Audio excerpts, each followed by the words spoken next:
When ex-RAF pilot Bob Lindo and his wife Annie planted their first 8,000 vines in 1989, they never dreamed of the phenomenal success they would achieve within 2 decades.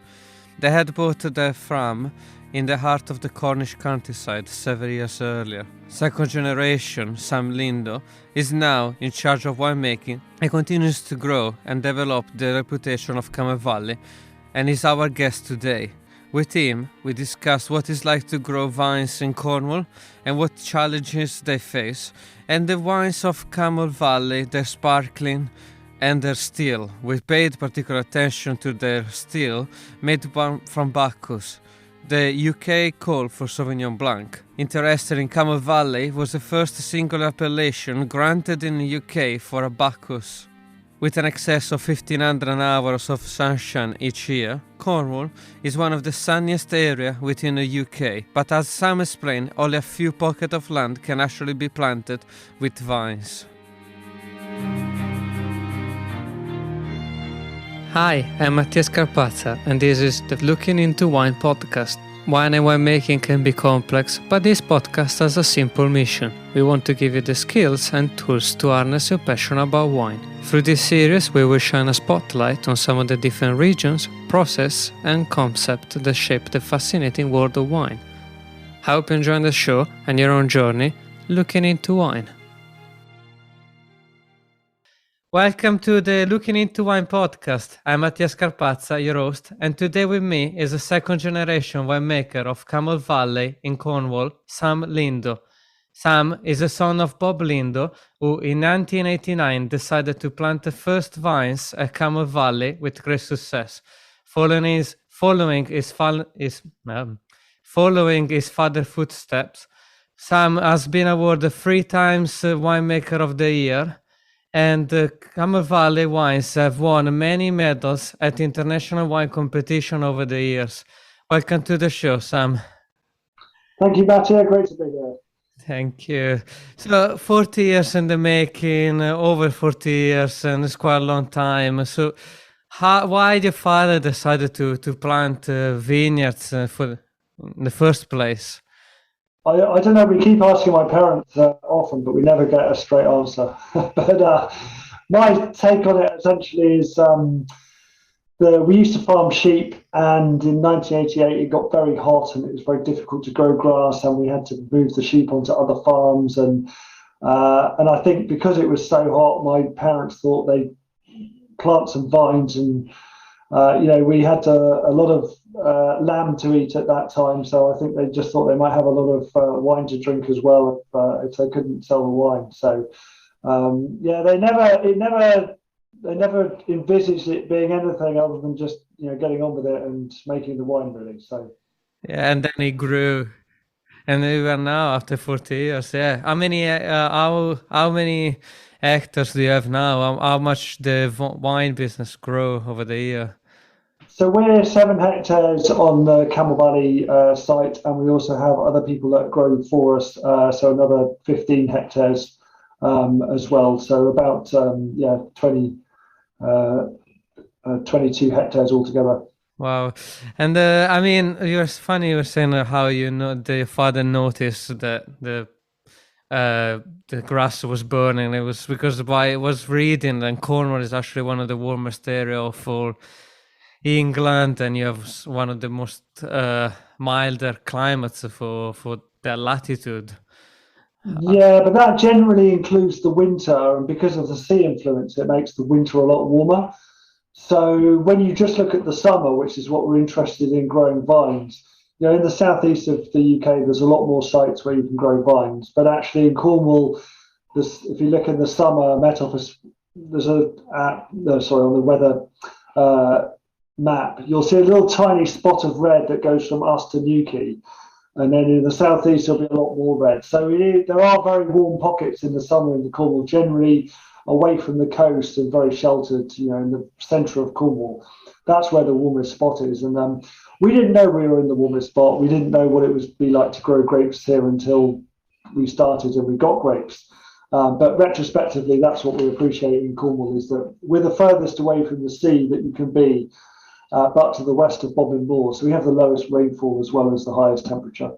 Okay, that's why Cornwall hasn't got so many vineyards so far. You only have a few, and you are Mm. one the leading producer in Cornwall at the moment.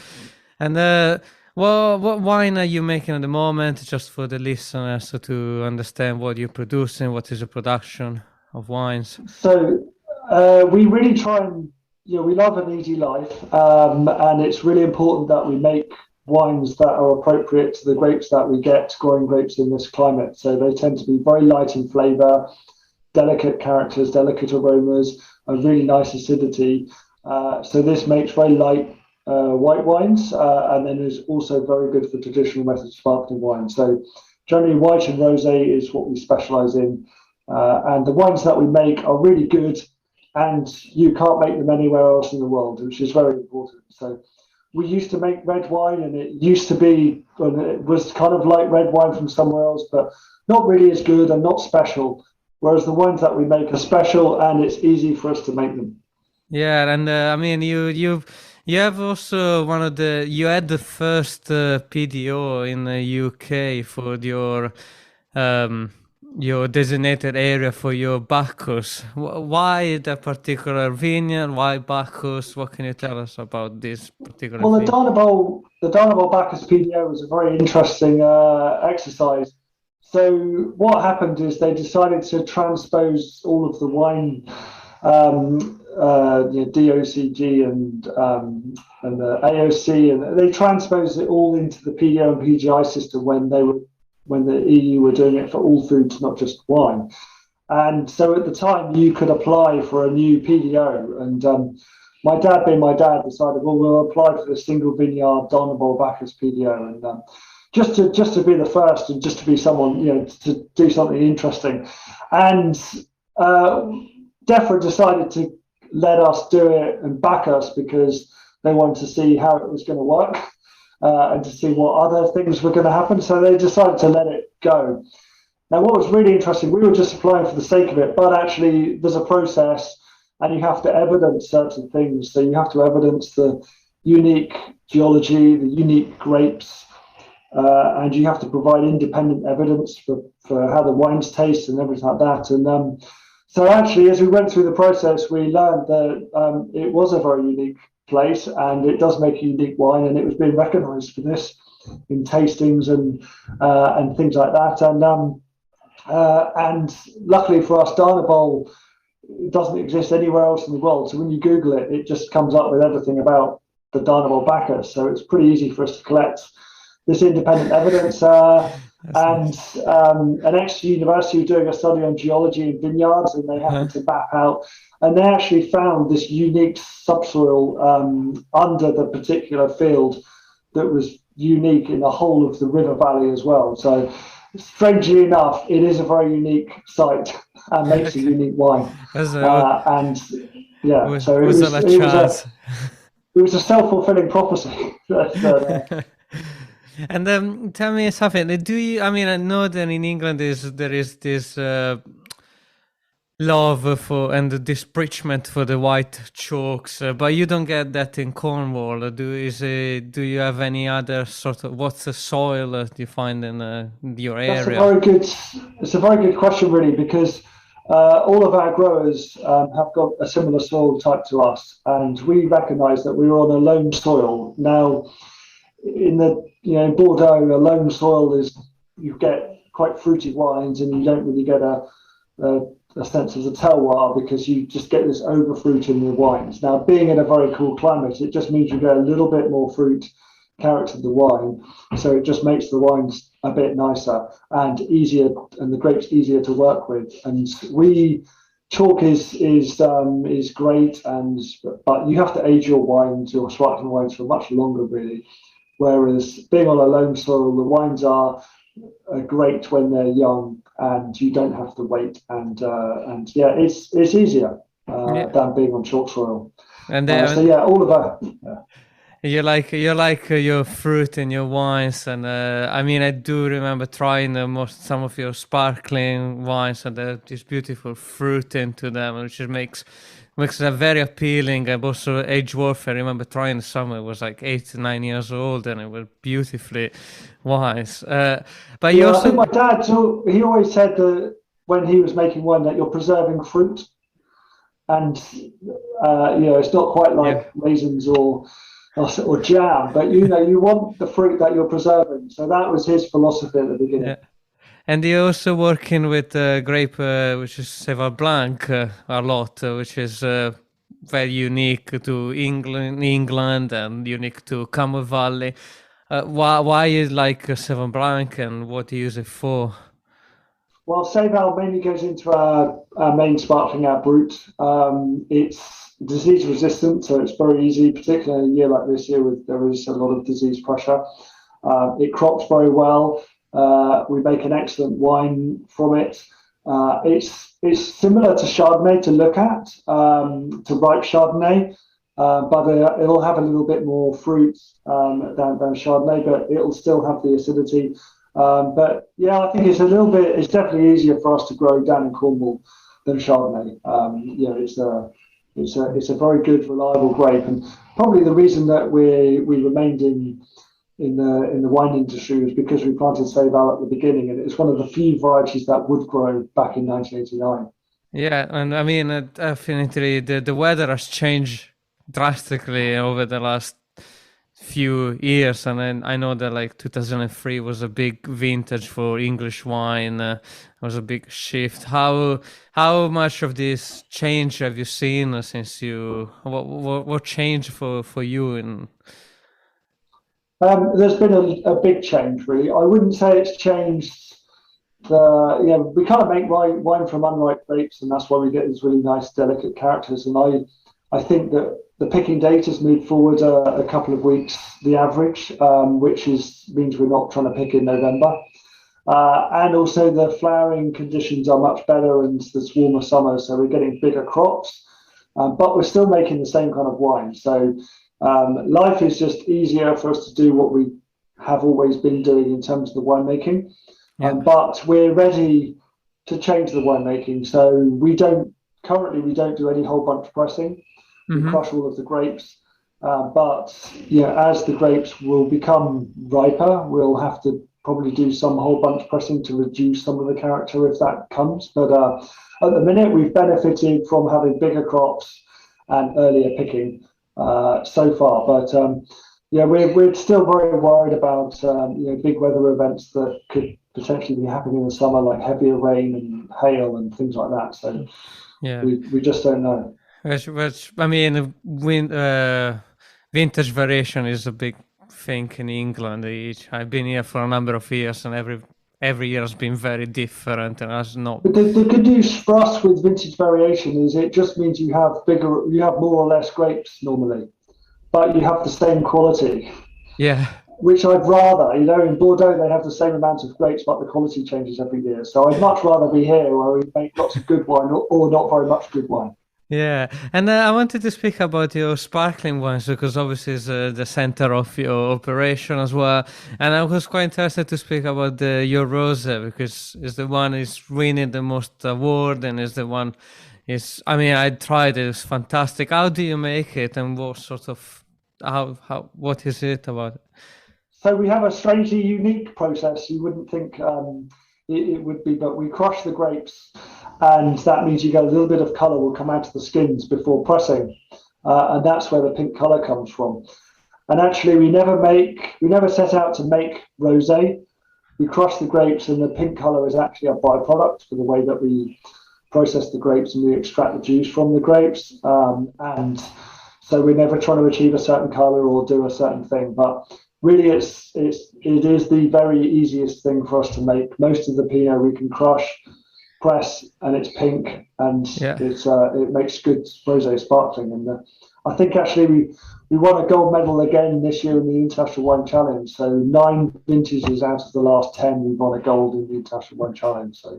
And is 100% Pinot Noir then you use? Yes. 100% Pinot. So, wow, I mean, very interesting product, and I really suggest everybody was listening was keen to try more English wine to try it out. It was fantastic. And What do you think is the future is going to be looking like for Camel Valley? And are you planning to go back maybe doing some of the still wine if the weather of particular year or anything more red? I think we try and stay away from one-offs because we just get, the next few years of people wanting to have some more of the one-off that you're not going to make again. So we disappoint a lot of customers when we do that. I think the main challenge for us really is to try and remain as we are, and try and do our bit for climate change. I think it's going to be a massive problem for us, and at the same time, I think there's going to be a lot of things that we will do very differently to what we do now. And I wonder whether glass bottles will be around and in the future. So we're making trials already to see what we can do so that we don't have to use glass bottles if that's something it's run out really or become really unsustainable to use. And it's looking more and more like that's going to be one of the things that's going to happen. So we're just trying to be ready for all of the changes that we're going to make and do the best thing that we possibly can. Because one of the things about growing grapes is it's actually a very environmentally friendly process all the way, until the wine's in the tank, and then the way the customer gets the wine is kind of the bit that ruins it all. So this is something that we really look to developing. Okay, and I mean it's always a work in progress, and especially in England, then it's changing, and it's a fantastic area, and it's really growing, and I can see many more producer coming into the country, more people interested in them, especially in the sparkling wines, but also in the still wines. So I think there's a very good future there, and that's why I'm trying to do this series. I really wanted to speak about with different people around England, what they're doing, what's the idea with English wines. Just a last question, because I was reading the Cornwall has a bit of is a very windy area. How does it that help at all, the wind in Cornwall? Do you find it? Well, you definitely don't want winds where we are because it just makes the temperature a bit cooler for the vines. So we have to have windbreaks to help stop the wind. I wouldn't say we're on a particularly windy site. We're in a very sheltered valley. I wouldn't say it's more windy than anywhere else in the UK. Mm-hmm.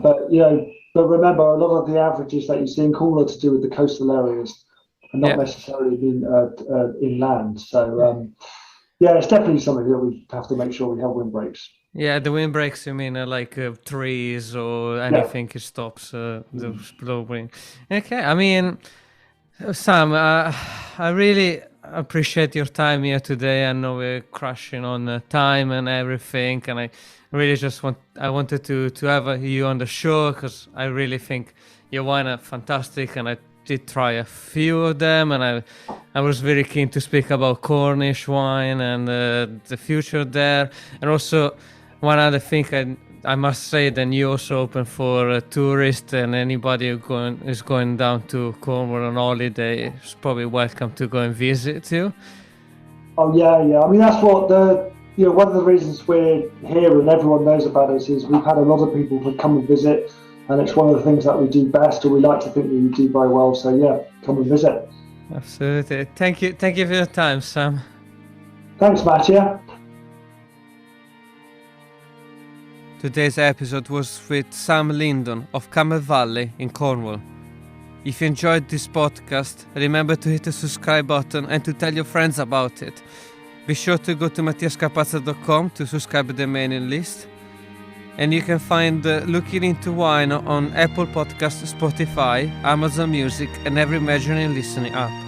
If you enjoyed the podcast, you can donate on mattiascarpazza.com. And remember to leave a review. The next episode will be with Simpson's Wines in Kent, where we will be exploring their Kentish revival and their massive evolution. Music produced by Samuele Di Nardo, editing and mastering by Tommaso Ascoli.